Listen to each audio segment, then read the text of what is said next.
Gujarat plus ન્યૂઝમાં આપનું સ્વાગત છે। વડોદરા નજીક રતનપુર પાસેના એક ફ્લેટમાં રાત્રે ઊંઘી ગયેલો યુવાન સવારે રહસ્યમય સંજોગોમાં ઉઠ્યો જ ન હતો અને તેનું મૃત્યુ થતાં પોલીસ દ્વારા તપાસ હાથ ધરાઈ છે।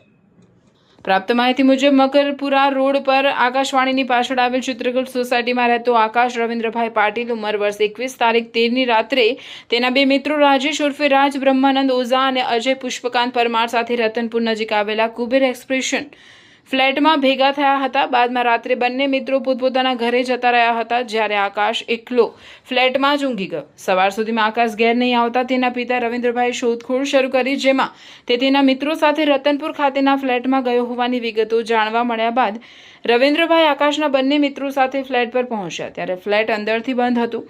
બાદમાં પાછળની ગેલેરીમાંથી અંદર પ્રવેશીને જોતા આકાશ મૃત હાલતમાં મળ્યો।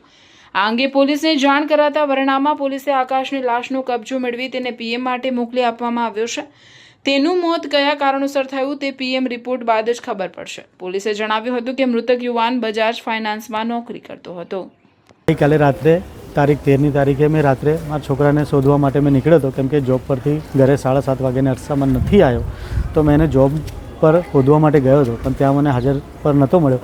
પછી મેં એને એક બે જગ્યા પર મને જાણ હતી કે ભાઈ આ જગ્યા પર હશે, તો મેં ત્યાં શોધવા ગયો પણ તે નહીં મળ્યો, અને સરસ્વતી કોમ્પ્લેક્સ પર પાછળ એની બાઇક મને દેખાઈ, તો મેં ત્યાં રાત્રે 2 થી 3 વાગ્યાના અરસામાં ત્યાં જ હતો કે ભાઈ છોકરો હમણાં આવશે, પણ એ રાત સુધીમાં નહીં આવ્યો। પછી થાકી હારીને મેં ઘેર જતો રહ્યો। પછી મેં વિચાર કર્યો કે સવારે ઉઠીને પોલીસને જાણ કરીશ, પણ મેં પોલીસે જાણ કરતાં પહેલાં મેં કીધું લાવ હું મારી રીતે એના ભાઈબંધોને ફોન કરી જોઉં, જો કદાચ કંઈક આ લોકોથી મને જાણકારી મળે તો મારો છોકરો ક્યાં છે ક્યાંની મને ખબર પડી જાય।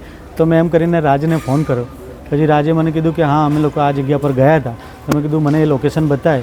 તો રાજ અને સુમિત આ 2 જણાને લઈને મેં એ લોકોને ફોન કર્યા। મેં કીધું તમે લોકો મારા ઘરે આવો તો આપણે એ જગ્યા પર આપણે જઈએ।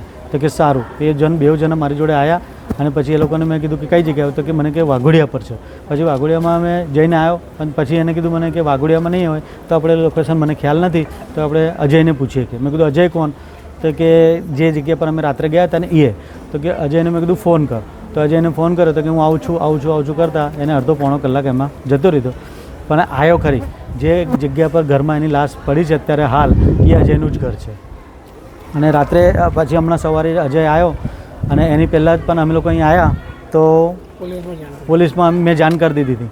તો પોલીસવાળા એમ્બ્યુલન્સમાં 108માં એમ્બ્યુલન્સમાં જાણ કરી, એમ્બ્યુલન્સવાળા આવ્યા અને એમ્બ્યુલન્સવાળાએ એને મૃત જાહેર કર્યો। પછી અમે પોલીસને જાણ કરી।